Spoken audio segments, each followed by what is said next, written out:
correct me, but Bria is with the early childhood program. She's the early childhood program assistant, and your focus is on the natural learning initiative. So I'm looking forward to hearing about this because many folks have mentioned that they could translate this into youth programs with their volunteers and also in the junior master gardener programs.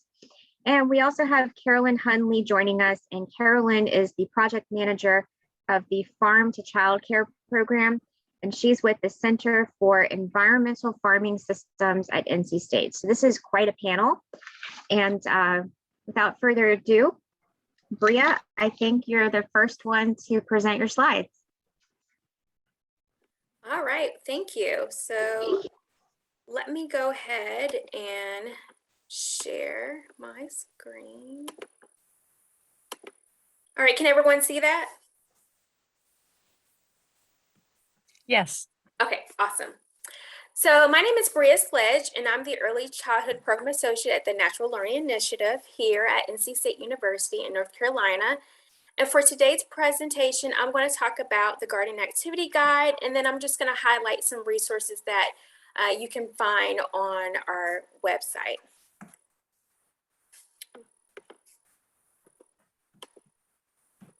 Okay, so before I dig into the Gardening Activity Guide, I just want to highlight some activity areas that we here at the Natural Learning Initiative focus on.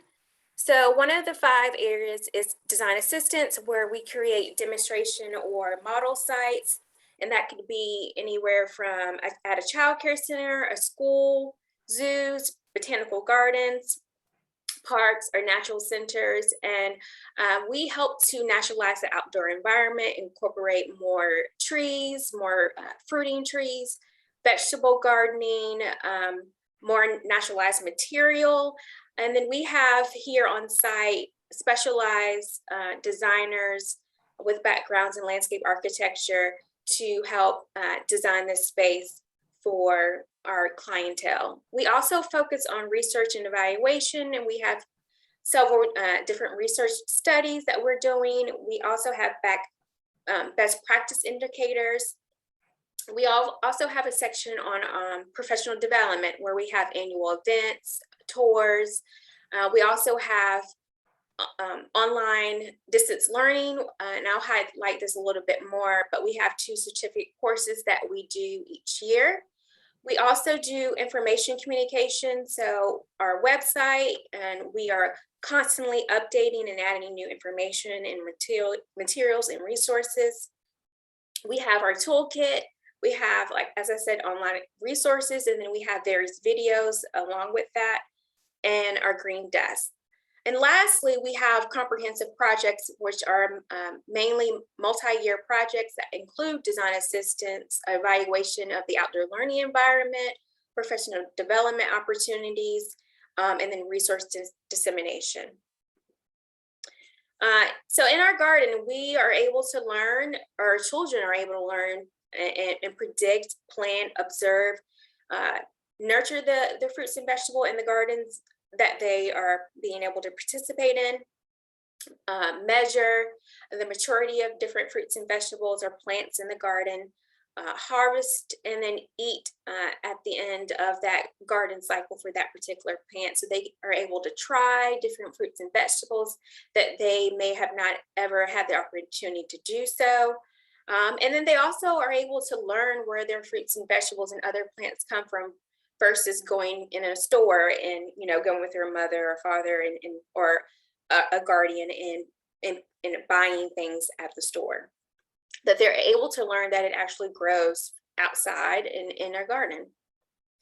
So working, especially with young children, it doesn't have, when you're having a garden, it doesn't have to be this big in-ground or this nice laid out raised garden area.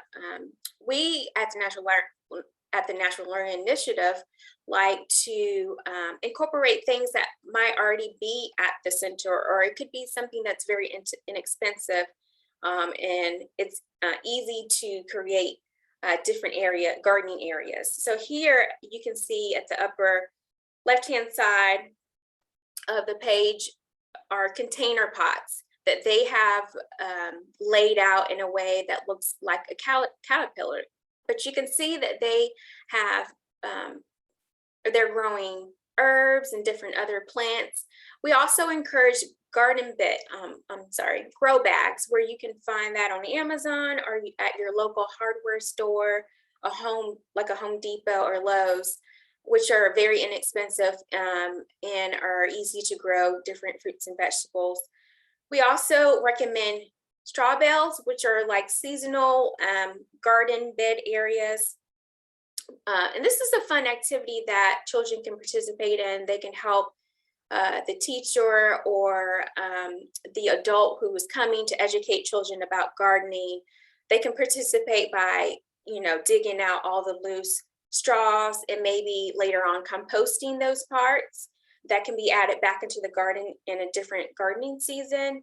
And then they can also help by planting those fruits and vegetables or flowers in the straw bales.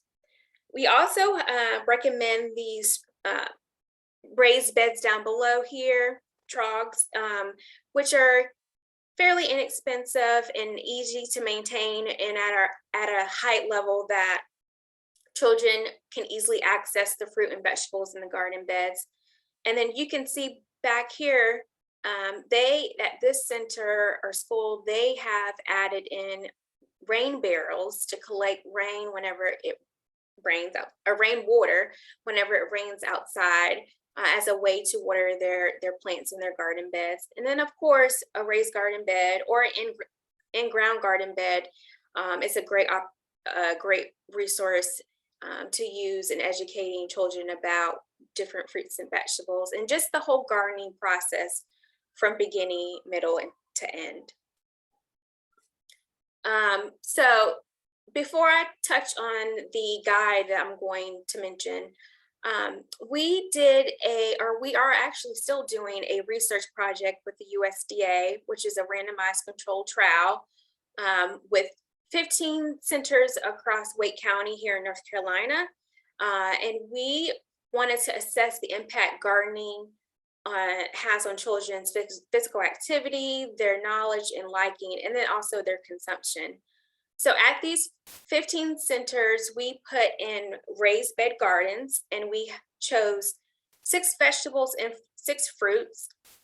Only right now here on this document, you can see 5 fruits. One of them that is missing is an apple, which grows on an apple tree, so it can't be in a raised bed.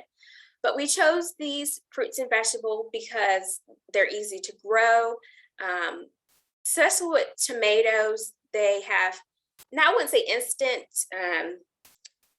gratification for the kids, where they can instantly, it doesn't take as long to mature and to grow. They, over a few weeks, can start to see the changes in that plant, and towards when the fruit is ready to be harvested, they can try it right then and there. So because of the research, we decided to create the garden activity guide as a tool to help teachers, parents, or any volunteers that are helping the center or school implement garden beds to educate children more about just the gardening process. So the garden activity guide is broken into 2 sections, which is the activity section, and then the time to harvest section, which covers cool and warm season fruits and vegetables. So here you can see that the gardening activity section is broken up into 3 phases: preparing, caring, and harvesting and eating. And then within each phase, there are 4 garden-related learning processes. So for example, if you look at preparing, in that phase, it has examining seeds and plants, sprouting seeds, preparing beds, and planting. And I'll go a little deeper in what each topic entails within the document. But this is just kind of more of a snapshot of a topic within each of the 3 phases. And it kind of highlights, just for example, a description of that specific topic, and then some more information tailored towards it. So we do recognize, and as I mentioned before, that this garden activity guide is just a resource. It's not something that we are telling teachers, volunteers, or parents that they have to use when working with children. Of course, as a professional or as a teacher or someone that specializes in gardening with children, you are an expert in what you do. And so, depending on the age group that you're working with or just the children's needs, what activities work best for them. So, but we also wanted to suggest going to our website and using some of the resources that we have online for free. And so we have a lot of resources that go well with each of the different learning processes. And so, for example, here you can see phase 1 preparing. We're talking about planting. And we have 2 info sheets that talk about, like, for example, plants for outdoor learning environments, indoor plants for home and classroom, that go or complement the actual learning process that's associated with this particular phase. So just giving a little bit more breakdown of a garden activity section in a specific garden related learning process. Here you can see that it shows which phase is in, the actual topic of this document, a description of it, suggested activities that anyone can do with the children, suggested vocabulary, books that are tied to this topic, and then fun facts. So for the second half of the garden activity guide, we have the cool and warm season section. So as you can see, they're broken up into 2 parts, cool and warm season. Each has about 12 different fruits and vegetables that are covered in each section. And then, for example, talking about spinach, it has helpful tips and then harvesting information to help whoever's working with children or working with the garden determine when it's time to harvest that specific fruit or vegetable. If you look a little closer, you can see, I'm going to move this right here. You can see there is a harvest size ruler. So this is just a tool that a teacher or whoever can use, especially if they're not familiar with gardening or they're not as comfortable.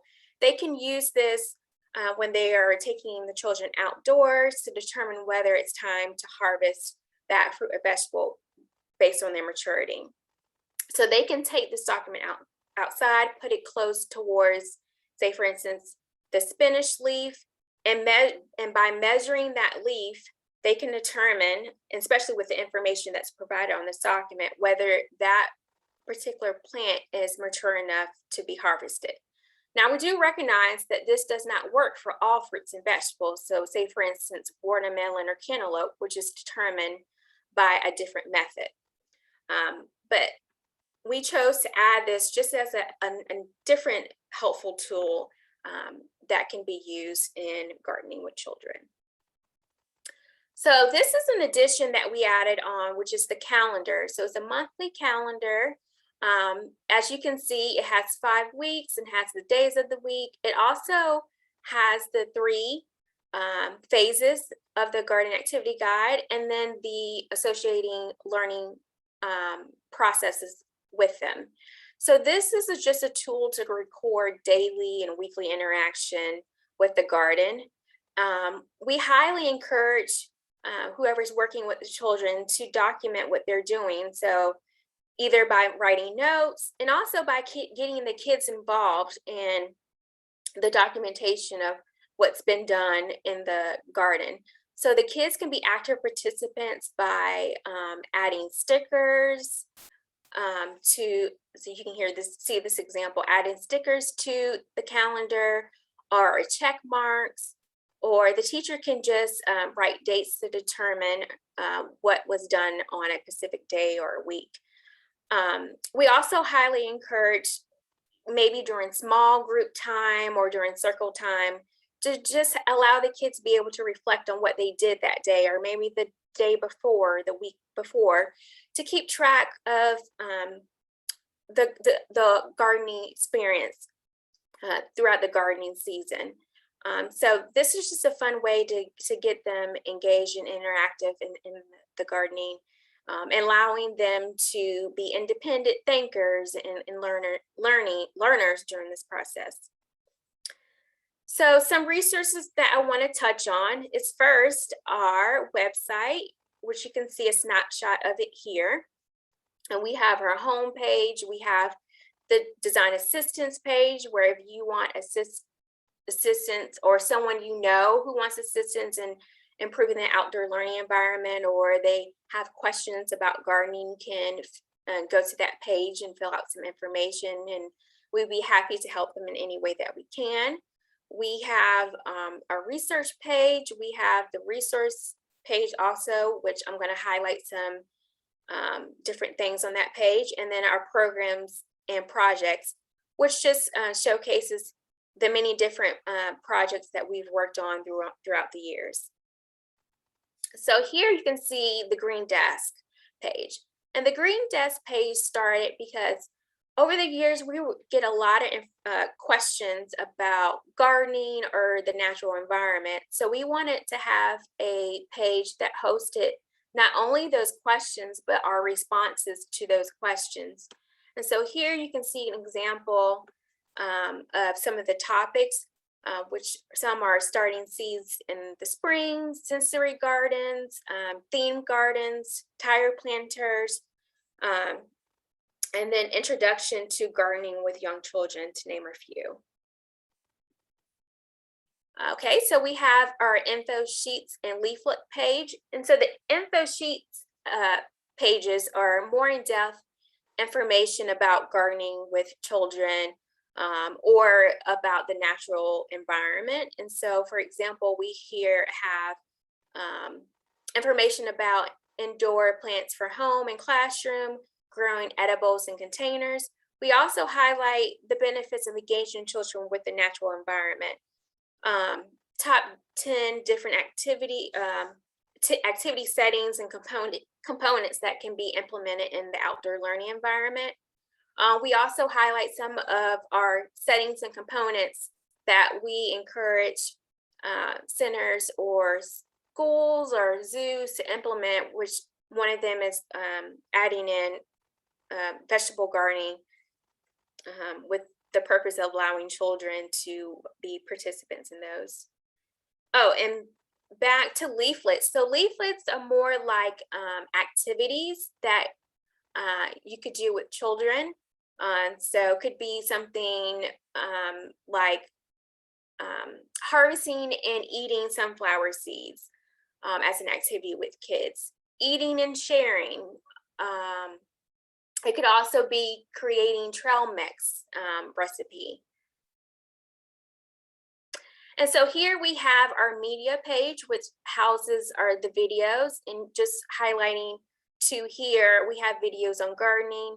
So this is harvesting and preparing and snacking with children and incremental development, because we all know, especially when you are working in an environment and you're trying to make it more naturalized, that it takes time. It's a process. And so that's what incremental development video is talking about. We also have just different videos about how to create terrariums and fairy gardens.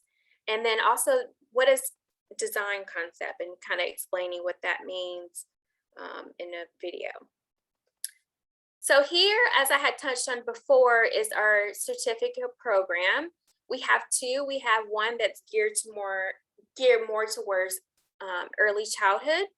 And those audience are early childhood educators, public health professionals, master gardeners, parks and rec, volunteers. It could also just be parents who want to be more knowledgeable about learning how to implement or learning more about naturalized environment. We also have the Designing Early Childhood Outdoor Environments course, which is more for designers, people who have a landscape designer background or landscape architecture, or who's able to make scale designs, could take that course. Now, these two courses are all online. They are 12 weeks self-paced. And then at the end, you can get up to 2.4 CEUs for taking this certificate course. And we typically have it 3 times a year. We have one ongoing, and then we have another one that's going to start February 14th, 2022, if you are interested in taking that course. So if you want to learn more about our resources, I highly recommend that you go to our website, look at our resource page. We have some more things that I didn't even touch on, like our publications, our gardening series that we did with Cooperative Extension. We have our Natural Learning at Home, which is our parent engagement series.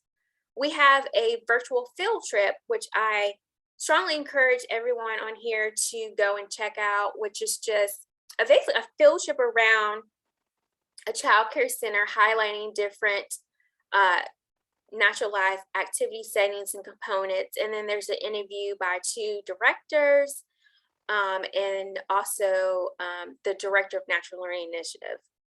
Even if it doesn't, maybe you're working with older children, I think it's still beneficial to come and check out what we have, check out the virtual field trip, even though that's geared towards child development centers. There's a wealth of information that is shared that is not tied towards just that age group that is beneficial to anyone who wants to educate children about gardening, or you want to learn about creating a more naturalized environment, especially now with everything that we've been through. We all now can recognize being outdoors is beneficial for our health and also for the education of our young children. So please, like I said, go to our website, check out our resources. They're geared towards people in early childhood field, government agencies, nonprofits who work with early childhood professionals, and then extension agents or individuals like yourself who are master gardeners and do this as, you know, your job or a hobby or as a part-time job. I highly recommend you go and check out our website. Thank you so much for allowing me to speak about what we do here at the Natural Learning Initiative and one of our big resources that we just pushed out, the Garden Activity Guide. I will mention before I end that we just completed the Garden Activity Guide on semi-arid areas. And so hopefully that should be on our website soon, but you can go to our website and see the initial one that we have that we did for in connection to our USDA project. But again, thank you so much for allowing me to be here to speak, and let me know if you have any questions. Thank you, Bria. So we're going to hold your questions until after Carolyn's presentation, and then we'll go over everyone's questions and comments. We have a lot of good comments already coming in the chat box. All right, so hang tight, and Carolyn's going to do the second half of the presentation today.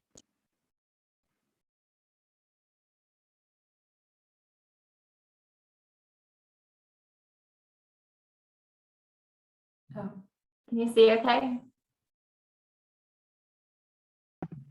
Yes, you're good. Okay, awesome. Yay. Cool. Hey, everyone. My name is Caroline Hundley, and I'm here to talk to you about a resource that is in development, but it's almost ready. So I'm really excited about this, especially after hearing about Bria's awesome work and all of the resources that she has. Those will actually be nested within this document so agents can refer to it. But I'm going to talk a little bit more about farm to early care and education more generally, and then about this guide that North Carolina is developing. So I'm excited to share this with you. So first, just a little bit more about Seth. So the Center for Environmental Farming Systems that I work at is a 3-way partnership between North Carolina State, NC-A&T, and NC Department of Ag. And our mission is to promote just and equitable food and farming systems that conserve natural resources, strengthen communities, and improve health outcomes, as well as providing economic opportunities for North Carolina. And so our vision is all about vibrant farms, healthy people, resilient ecosystems, strong communities, thriving economies, all of that. And we do that through extension. And so you can kind of see how farm to early care and education can fit into that mission, as well as how Bria talked about all of the gardening and kids really learning and understanding where their food comes from and the importance of all of that. Farm to early care and education, or farm to ECE, is all about the health and education of young children, experiential learning, connecting with families, and connecting them to local food and farms. So it's anything that kind of incorporates the local foods through meals and snacks. So doing that local food procurement and purchasing from centers, and taste tests to really get children to try new foods and appreciate new foods, connecting to the curriculum through lessons, farmer visits actually into the classroom, or having children go out to do farm visits, cooking and growing food, and that community and parent involvement. So farm to early care and education, I mean, we really think about anything that helps children understand, know, and love local food, and where their food comes from, and getting excited about it. So that locally grown healthy foods to children, enhancing their educational opportunities. We like to make sure that teachers understand that this is not something necessarily extra that they have to do in their classroom, but it's something that really fits into the curriculum, so that it's something that children become familiar with on a daily basis. Like they just know that, they go out into those gardens and learn and play, and that's just a part of their classroom culture, their school culture. And then of course, we love that it supports local farms. So our initiative, Seth has a lot of local food initiatives where we like to get local foods into institutions. And so Farm to ECE is just like that. So we really want to support the quality improvement in educational settings. So for Farm to ECE, that's birth to 6. So it's any kind of preschool classroom, infant toddler classroom, Head Start, early Head Start, any of those educational environments where young children are. So we do this by connecting food system and early childhood partners. So locally, that looks like connecting extension with the childcare community, which is what the guide is all about. And then we want to also, with our initiative, really create new model farm to ECE centers, as well as highlight the folks that have been doing this for many, many moons. Some of those pictures we'll have in this presentation as well. And then we want to, of course, encourage more farm to ECE work throughout the state. And we do that by identifying and addressing the challenges and barriers that folks are experimenting now. So, why aren't they building those gardens? Like, what's stopping them? Like, what are kind of systemic reasons that they're not building them? And how can we kind of help change that on a systemic level?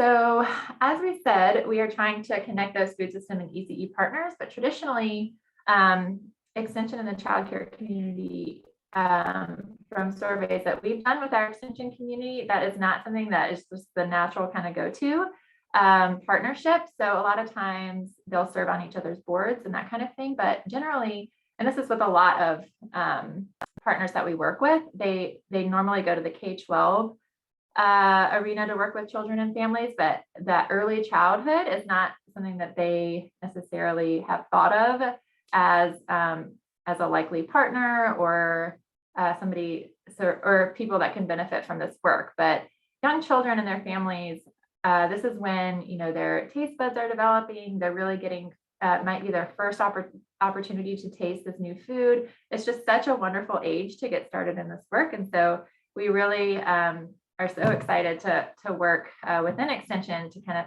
of promote early childhood as a really exciting partner. So I also want to touch on our local foods program team. So this is our Cooperative Extension Local Foods flagship program. And the goal is to promote local food grown and caught in North Carolina.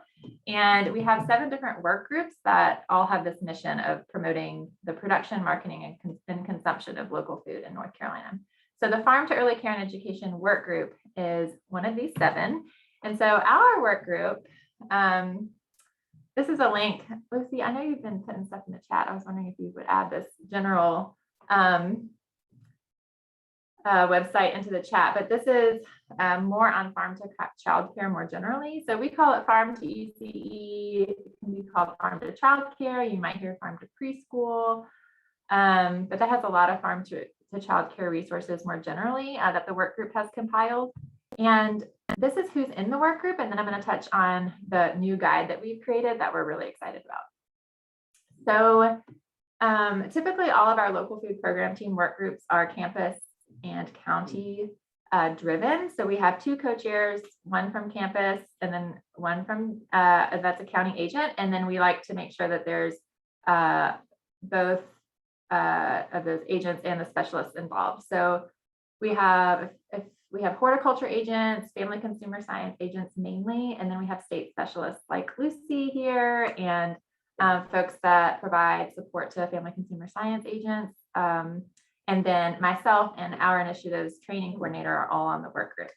So we work together to support agents in how they can promote local food to the ECE community.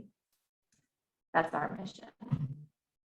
And so now for the resource guide. So here's our link to the resource, or where the resource guide will be. So this is actually our initiative's website. And we have tons of,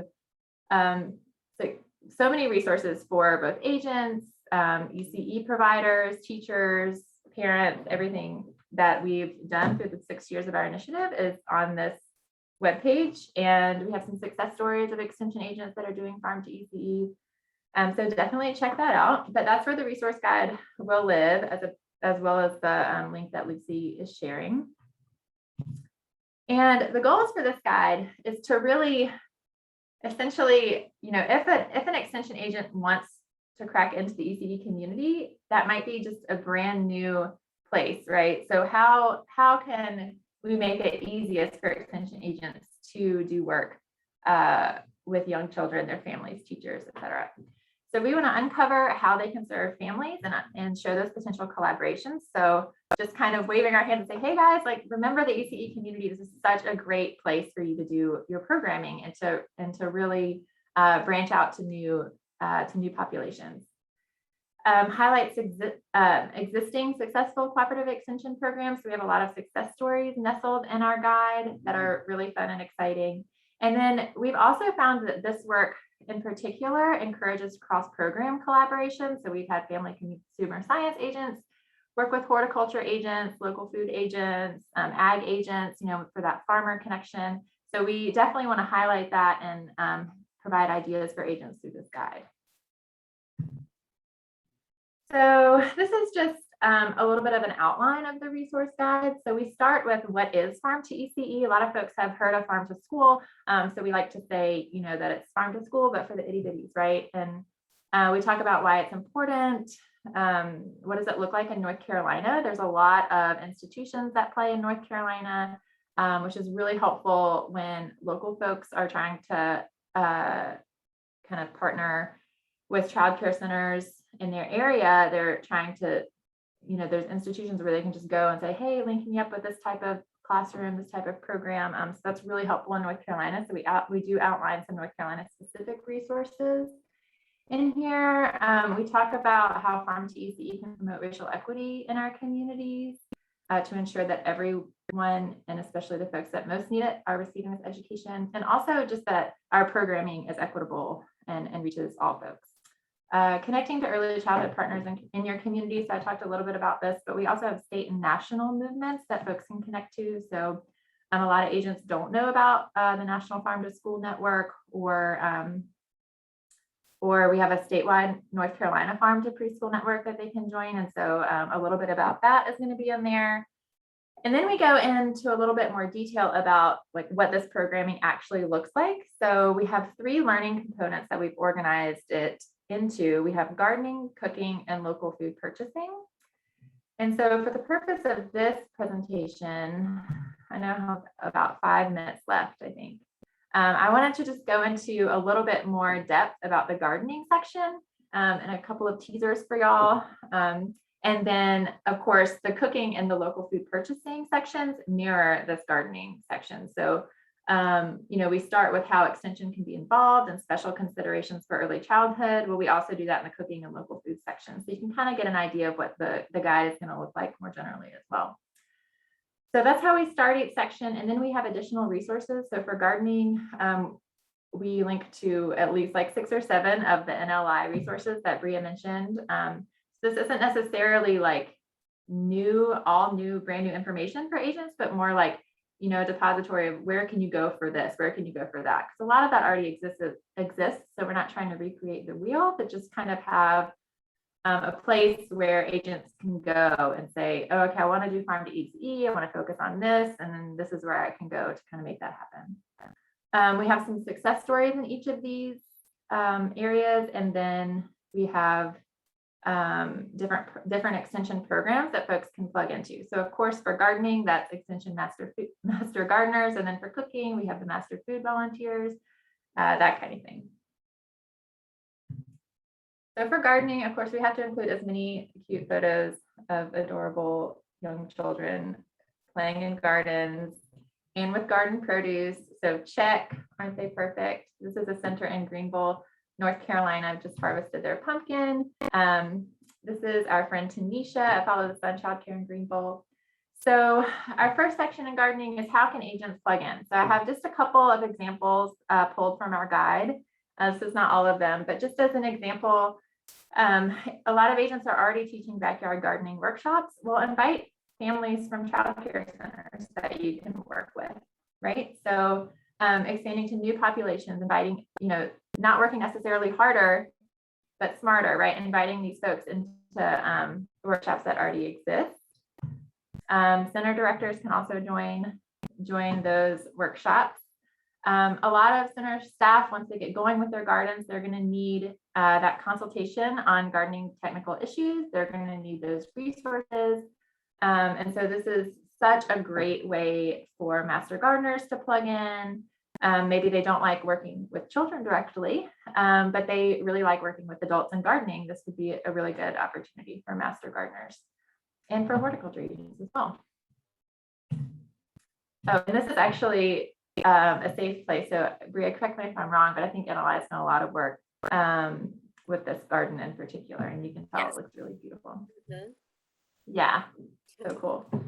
And then the next section in gardening and on all the sections is special considerations for early childhood. So folks that are new to working with young children or kind of new to early care and education environments can know a little bit more about it. Can be a little less intimidating, hopefully, to have some of this background knowledge about how to work with children. So some special considerations for early childhood in the garden, of course, considering those smaller beds so that they can reach their tiny arms to the middle from both sides.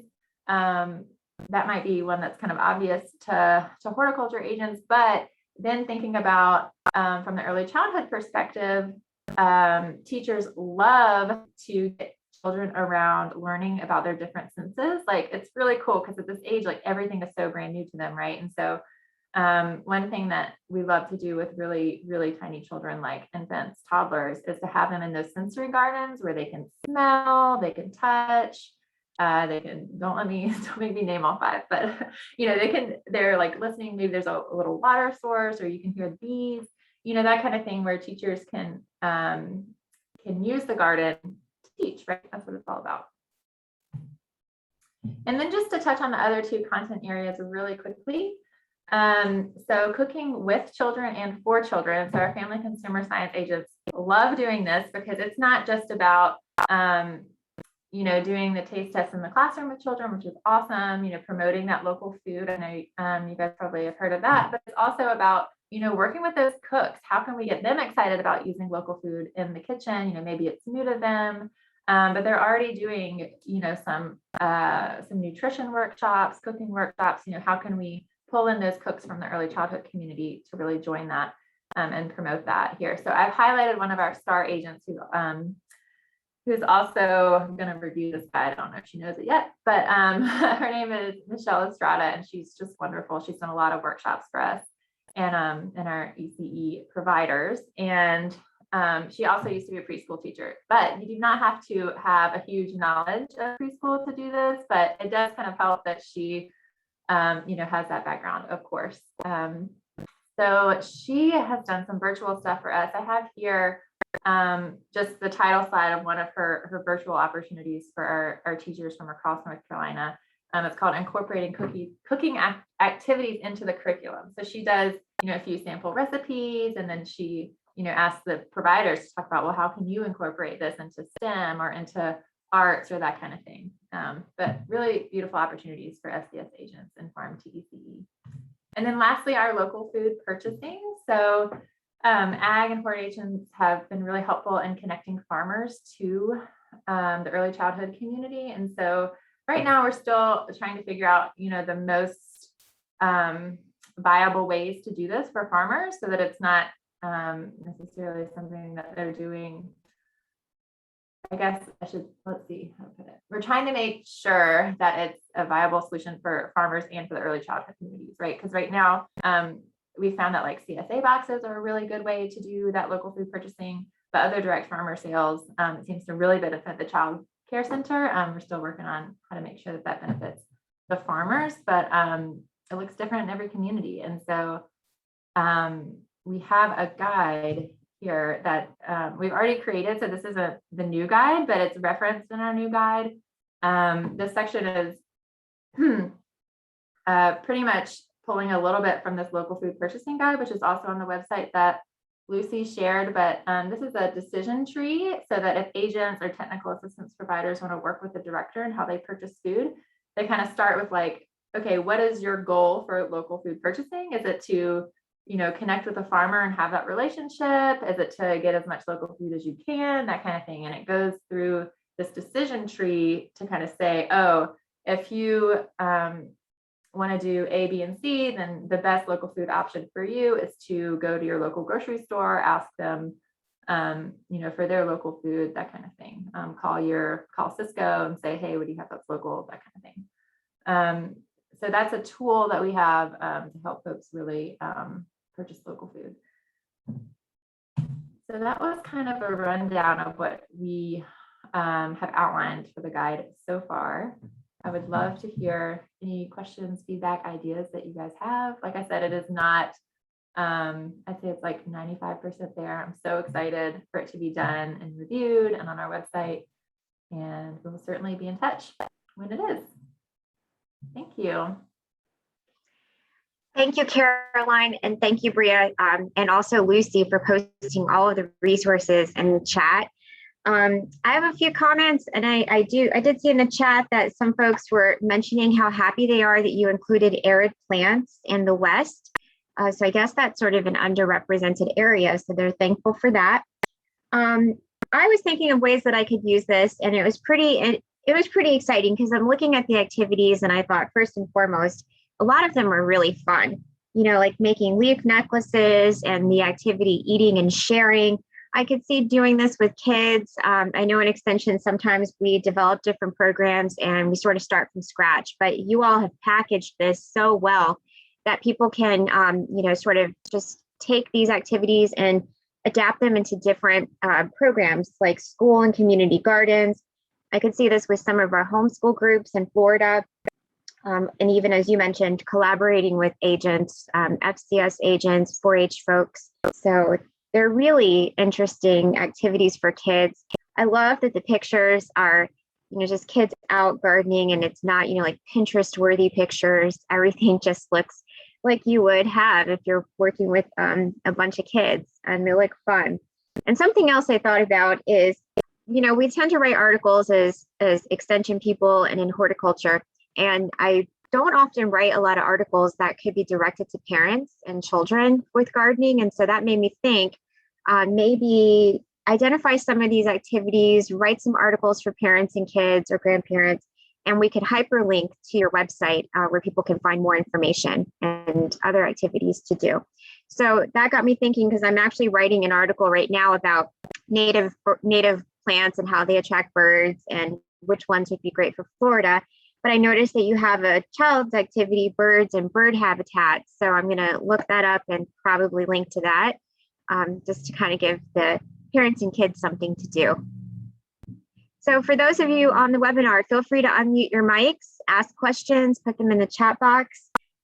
These are excellent resources. And what I love about North Carolina is everything is always so well packaged, easy to understand, user friendly. It's all great.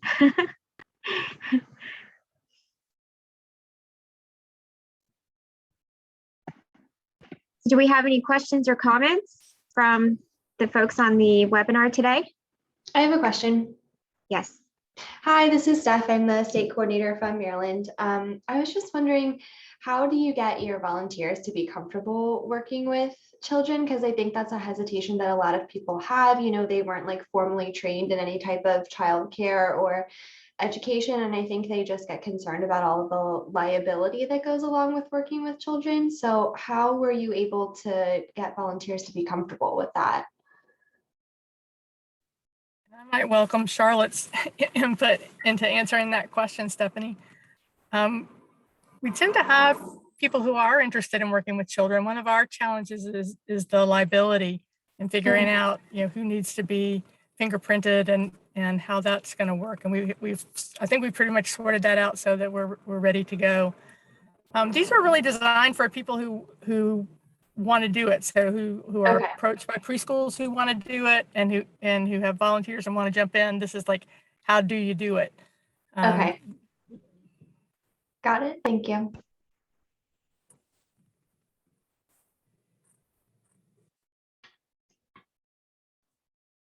I don't run the Master Gardener program at all, but what I also love is that there's so many opportunities for folks that don't necessarily want to work with children. Like even, it's kind of similar for our childcare teachers. Like if they don't want to work in the garden, well, you can write the newsletter. Like, you can do something else that's related. And so I think too, maybe just embracing that not everybody wants to work with children, but they can still support the mission. That's kind of what we think.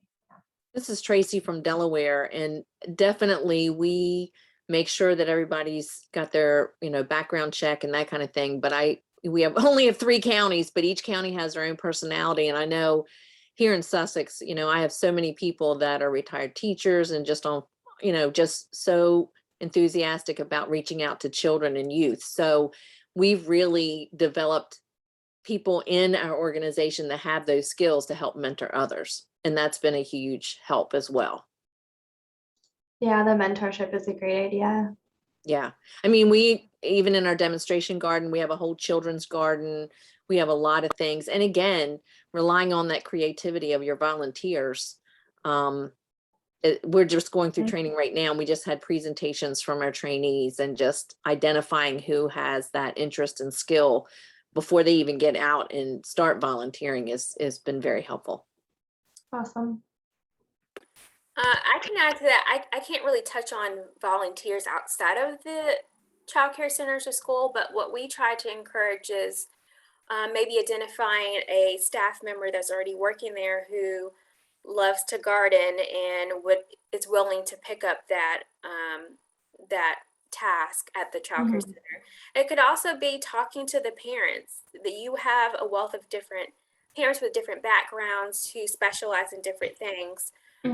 Or you have kids that go there. So it could be a landscaper who is willing to come and spend some hours working on the outdoor environment, or maybe donating some things that it's necessary to make sure that those plants grow. I mean, because the child care center, they're specialized in working with young children and making sure that they're educating them and that they're safe.